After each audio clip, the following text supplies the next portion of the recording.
니간 구해놨어. 그 한마디로 평범했던 재회의 공기는 순식간에 얼어붙었습니다. 유학 중이던 한우진이 예고 없이 돌아오자 어머니 고성이는 반가움 대신 싸늘한 말부터 내뱉었습니다. 우진은 향수병이 나서 귀국했다고 했지만 진짜 이유는 간이식 대기자였죠. 그리고 고성이는 이미 누군가의 간을 준비해둔 상태였습니다. 그 대상은 다름 아닌 과거에 자신이 버린 친딸 지은호였습니다. 자신이 낳은 딸의 몸을 이용해 아들을 살리려는 끔찍한 계획이었죠. 간을 준다는 약속도 받아놓지 않았는데 이미 니간 구해놨다니. 정말 너무하다는 생각이 드네요. 그녀의 말 한마디엔 사랑이 아닌 소유와 관계가 느껴졌습니다. 모성이란 이름 뒤에 숨은 욕망은 결국 파국을 부르고 말겠죠. 이제 진실이 드러나는 순간 누가 피해자이고 누가 가해자인지 모두가 마주하게 될 것입니다. 한편 이지혁과 지은호의 관계는 21회에서 가장 미묘한 변화를 맞이했습니다. 그동안 서로에게 선을 긋듯 조심스러웠던 두 사람은 이번 회차를 기점으로 감정의 균형이 흔들리기 시작했죠. 지혁은 은호에게 이제 선후배 사이로 지내자. 나 이제 은호야 지은호 할 거야. 라며 일부러 거리를 두려 했습니다. 하지만 그 말 뒤에는 오히려 혼란스러운 마음이 숨겨져 있었죠. 지혁은 여전히 은호의 취향을 기억하고 있었습니다. 그는 아무렇지 않은 척 은호가 좋아하는 빵을 준비했고 빵집에 가서 지혁이 빵집 사장님께 부탁했던 사실을 알게 되었습니다. 이 사소한 행동 하나에도 지혁의 감정이 여전히 깊게 남아있음을 느낄 수 있었죠. 결정적인 장면은 차 안에서 찾아왔습니다. 말없이 함께 앉아있던 지혁은 불현듯 은호의 손을 덥석 잡았습니다. 순간 은호는 심장이 멎은 듯 놀라며 사람이 종잡을 수가 없어. 라고 속삭였죠. 지혁은 여전히 애써 무심한 표정을 지었지만 그의 시선은 은호를 향해 있었습니다. 말로는 선을 긋고 행동으로는 다가서는 남자. 지혁의 복잡한 감정은 이제 단순한 밀당이 아닌 진심으로 변하고 있었습니다. 그가 스스로 부정하려 했던 감정의 선이 결국 은호의 손끝에서 무너지고 말았죠. 그 시각 은호의 가족은 오랜만에 한자리에 모였습니다.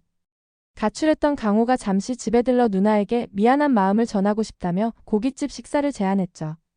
서로 마주 앉은 식탁 위엔 처음엔 어색한 침묵이 흘렀지만 고기가 익어갈수록 대화가 조금씩 오갔습니다. 은호는 그래도 내 얼굴 보니까 좋다. 며 웃었고 내가 선물도 준비했어요. 엄마와 누나에게 선물도 준비했죠. 그 짧은 저녁 식사엔 미안함과 애틋함 그리고 가족으로 다시 이어지고 싶은 마음이 녹아 있었습니다. 비록 완전한 화해는 아니었지만 서로의 마음이 조금은 가까워진 순간이었죠. 한편 지역 부자는 여전히 냉랭했습니다. 상철은 아들에게 밥 좀 챙겨 먹고 다녀라. 라고 말했지만 그 말 속엔 애정과 후회가 뒤섞여 있었습니다. 식탁 위엔 따뜻한 음식 대신 차가운 공기만 흘렀고 부자의 대화는 몇 마디도 이어지지 못했죠. 서로 다른 온도의 가족. 한쪽은 다시 손을 잡으려 하고 다른 한쪽은 여전히 그 손을 외면하고 있었습니다. 이윽고 박영라의 개인전이 열리는 날. 화려한 조명이 쏟아지는 전시장은 박성재, 고성희, 박진석 등 가족과 관계자들로 북적였죠. 입구를 지키던 지화는 초청장을 꼼꼼히 확인하고 있었지만 검은 모자를 눌러 쓴 한 남자가 그의 시야를 스칩니다. 불안한 기운이 감도는 순간 영라는 복도에 서 있었죠. 그러나 잠시 뒤 누군가 그녀의 옆구리에 칼을 댑니다. 영라는 그 남자와 함께 어색하게 밖을 빠져나갑니다. 도와주세요.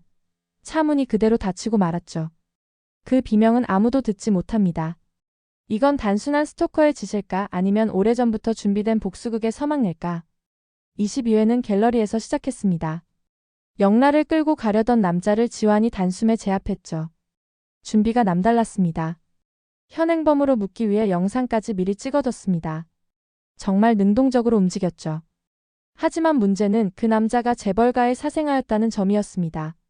덕분에 생각보다 너무 쉽게 풀려났고 제대로 처벌을 받을 수 있을지도 미지수였죠. 이 일을 지켜본 박진석은 계산을 바꿨습니다. 박진석은 지환에게 영라 보디가드를 제안했습니다. 지환은 운전기사면 사양하고 보디가드면 하겠다. 라고 답하죠. 조건도 명확했습니다. 월급 50% 인상 4대 보험 정식 계약. 지환은 받은 돈으로 가장 먼저 아버지 선물과 엄마 할머니 봉투를 챙겼습니다. 참 지환다웠습니다. 착하고 든든했죠. 이 장면에서 시청자들이 한 번 더 마음을 줬습니다. 한편 갤러리는 금세 시끄러워졌습니다. 영라가 남자랑 같이 나갔다더라. 소문이 파도처럼 번졌죠. 고성이는 곧바로 대응했습니다. 기사를 내서 프레임을 아예 새로 짰습니다.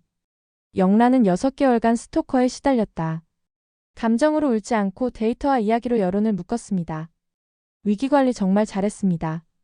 계산과 속도가 살아있었죠. 그리고 오늘의 포인트는 바로 생활감 로맨스였습니다. 공사 현장 점심시간, 은호가 자장면을 덜어주자 지혁은 그만 웃음을 감추지 못했습니다. 뺏어 먹으면 더 맛있다. 그 한마디에 공기가 확 풀렸죠. 일상의 온도가 갑자기 따뜻해졌습니다. 작업 중 잠시 쉬던 시간, 은호가 지혁의 어깨에 살짝 기대 잠이 들었습니다. 무려 1시간이었죠. 왜 1시간이나 빌려줬어요? 은호가 장난스럽게 웃으며 물었고 지혁은 그냥 농담처럼 넘겼습니다. 하지만 그 순간의 공기 둘 다 알고 있었습니다. 선을 넘지 않으려 애쓰면서도 이미 마음은 그 선 너머를 향하고 있었다는 거려. 지혁의 눈빛엔 복잡한 감정이 스쳤습니다. 나 조금 위험하네. 그 표정 하나로 모든 게 읽혔죠. 은호를 향한 마음은 더 이상 단순한 호기심이 아니었습니다. 어느새 일상이 되어버린 사람, 매일 마주치면 더 알고 싶어지는 존재. 둘 사이의 공기엔 설렘과 두려움이 섞여 있었습니다. 그 짧은 순간조차 사랑의 온기로 가득 차 있었죠. 밤, 고성이가 은호를 불렀습니다. 술에 취한 척했죠. 그리고 마치 오랜 세월 가슴속에 묻어둔 이야기처럼 조용히 입을 열었습니다. 남편은 사고로 떠났고 쌍둥이 딸은 불로 잃었다. 그 한마디 한마디가 너무도 절절했습니다. 은호는 결국 함께 울었습니다. 누구보다 공감이 깊은 사람이니까요. 하지만 저는 그 장면을 보면서 이상한 느낌을 받았습니다. 진심 같았지만 어딘가 계산된 슬픔이었거든요. 그녀의 눈물은 순수한 고백이라기보다 감정의 빚을 쌓아두는 방식처럼 보였습니다. 훗날간 이식이라는 단어를 꺼낼 때 이 빚을 은호에게 요구하려는 계산이 느껴졌습니다. 그러니까 지금의 눈물은 미리 깔아두는 정서적 포석이었던 거죠. 고성이는 울면서도 머릿속 계산을 멈추지 않았습니다. 감정을 무기로 쓰는 사람입니다. 그게 참 소름 돋게 섬세하죠. 표정 하나, 말끝 하나까지 철저히 설계돼 있었습니다. 그래서 그녀의 눈물은 슬픔이 아니라 차갑게 다듬어진 전략처럼 느껴졌습니다. 이게 바로 고성이라는 인물의 냉기입니다. 겉으론 상처 입은 엄마처럼 보이지만 속으로는 언제나 다음 수를 준비하고 있죠.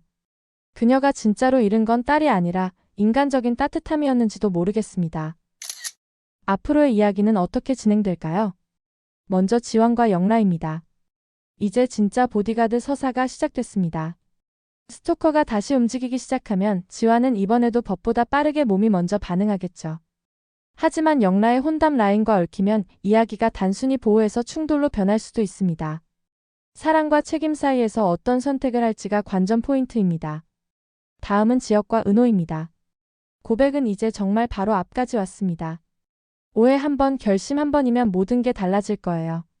그런데 문제는 타이밍이죠. 그 순간 성희에 간 이식 카드가 다시 등장하면서 두 사람의 마음을 흔들 가능성이 큽니다. 서로에게 솔직해질 용기가 필요한 순간이 될 것 같습니다. 세 번째는 성희와 우진입니다. 감춰진 비밀은 오래 숨지 못합니다. 이제 곧 터질 겁니다. 우진과 영라 중 누가 먼저 엄마의 진짜 얼굴을 세상에 알릴지 그 선택이 다음 국면의 방아쇠가 될 겁니다.